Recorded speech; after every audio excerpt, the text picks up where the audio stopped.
नमस्ते दोस्तों, हम एक बार फिर आपके बीच लेकर आए हैं गौतम बुद्ध से जुड़ी एक प्रेरणादायक कहानी, जिसे सुनने के बाद आप कभी भी ईश्वर खोजने के लिए नहीं भटकेंगे।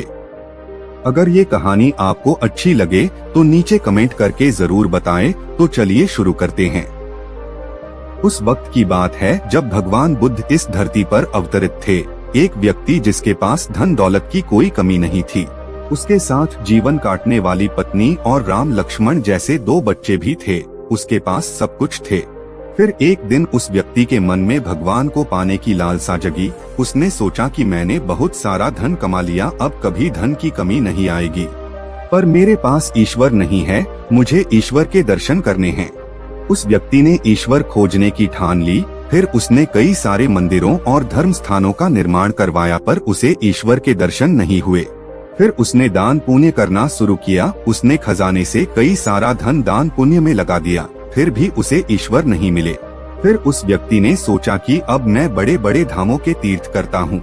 उस व्यक्ति ने कई तीर्थ स्थानों के दर्शन किए। ऐसे ही 20 साल गुजर गए, पर उस व्यक्ति को ईश्वर नहीं मिले। भगवान को पाने की कोशिश करते करते वो इंसान थक गया और आखिरकार वो एक दिन महात्मा बुद्ध के पास गया और कहने लगा कि महात्मा, मैं 20 साल से ईश्वर को खोज रहा हूँ, पर मुझे ईश्वर कहीं भी नहीं मिले। क्या आप मुझे ईश्वर पाने का कोई मार्ग दिखा सकते हैं?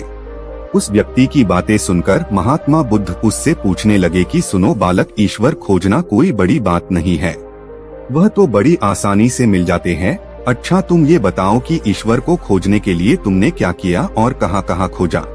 वह व्यक्ति बुद्ध को पूरी बात बताता है कि मैंने कई सारे मंदिरों और धर्म स्थानों का निर्माण किया, दान पुण्य किया और कई सारे तीर्थ स्थानों के दर्शन किए, फिर भी मुझे ईश्वर नहीं मिले। महात्मा बुद्ध उसकी बातें सुनकर हंस पड़े और कहा, ठीक है, तुम्हें ईश्वर के दर्शन करना है ना, तुम शाम के वक्त मेरे पास आ जाना, तुम्हें ईश्वर मिल जाएंगे। वो सज्जन खुश होकर चला गया कि मुझे आज ईश्वर के दर्शन होंगे। फिर कुछ देर बाद संध्या होने को आई, पर महात्मा बुद्ध संध्या होने से पहले कुछ ढूंढने लगे हैं। शिष्यों ने आकर पूछा कि गुरु जी, आप क्या ढूंढ रहे हैं? तो महात्मा बुद्ध ने बताया कि मेरे पास एक कीमती मोती था, परंतु वो कीमती मोती खो गया है, उसे ही ढूंढ रहा हूँ। महात्मा बुद्ध की बात सुनकर शिष्य भी उस मोती को ढूंढने में लग गए। सभी मोती को ढूंढ ही रहे थे कि इतने में वह व्यक्ति भी वहाँ पहुँच गया। उसने देखा कि कुटिया के बाहर महात्मा बुद्ध और उनके शिष्य कुछ ढूंढ रहे हैं। उस व्यक्ति ने बुद्ध के पास जाकर पूछा कि गुरु जी, आप सब क्या ढूंढ रहे हैं? महात्मा बुद्ध ने बताया कि मेरा कीमती मोती खो गया है। यह सुनकर वो व्यक्ति भी उस खोए हुए मोती को पूरी लगन से ढूंढने लगा। ढूंढते ढूंढते रात होने को आई, पर मोती नहीं मिला।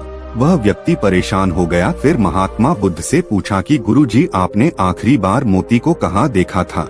ठीक से याद कीजिए। महात्मा बुद्ध सोचकर बताते हैं कि मैंने आखिरी बार मोती को कुटिया के अंदर देखा था। यह सुनकर वह व्यक्ति थोड़ा गुस्सा हो गया और बुद्ध से कहने लगा, लगता है आप में थोड़ी सी भी अक्ल नहीं है। अगर मोती आपकी कुटिया के अंदर गुम हुआ है तो कुटिया के अंदर ही मिलेगा, ना कि बाहर मिलेगा। आप सब व्यर्थ में बाहर इधर उधर ढूंढ रहे हैं और मुझे भी अपने साथ ढूंढवा रहे हैं। आप अपना तो समय व्यर्थ कर रहे हैं, पर दूसरों का भी समय व्यर्थ कर रहे हैं। फिर महात्मा बुद्ध उस व्यक्ति के सामने देखकर मुस्कुराने लगे। यह देखकर वह व्यक्ति बोला कि महात्मा, आप हंस रहे हैं, मुझे कुछ समझ में नहीं आया। महात्मा बुद्ध बोले, वत्स, मैं तुम्हें यहाँ बुलाकर यही तो समझाना चाहता था कि जिस ईश्वर को तुम 20 सालों से बिना सोचे इधर उधर ढूंढ रहे हो, उसे तुमने कभी अपने अंदर की कुटिया में खोजा ही नहीं। ईश्वर कभी खोजने से नहीं मिलते, उसके लिए तन मन पवित्र होना चाहिए, तभी ईश्वर के दर्शन होते हैं। अगर तुम ईश्वर के सच्चे दर्शन करना चाहते हो तो इधर उधर भटकना छोड़कर अपने अंतर आत्मा में ध्यान लगाओ, ईश्वर तुम्हें वहीं मिलेंगे। अपने अंदर के ईश्वर को तुम देख लोगे तो हर जगह, हर इंसान में तुम्हें बस ईश्वर ही दिखाई देंगे। महात्मा बुद्ध की अमृत भरी वाणी सुनकर उस व्यक्ति को अपनी गलती का एहसास हुआ और बुद्ध के चरणों में गिर पड़ा और माफी मांगते हुए कहा कि मैं व्यर्थ में ही इधर उधर भटक रहा था, वास्तव में तो ईश्वर हमारे अंदर ही होते हैं। दोस्तों, वीडियो पसंद आई हो तो अपने दोस्तों के साथ शेयर जरूर करें और आप चैनल पर नए हैं तो चैनल के साथ अवश्य जुड़े ताकि ऐसे ही मोटिवेशन वीडियो आप तक पहुंचती रहें। धन्यवाद।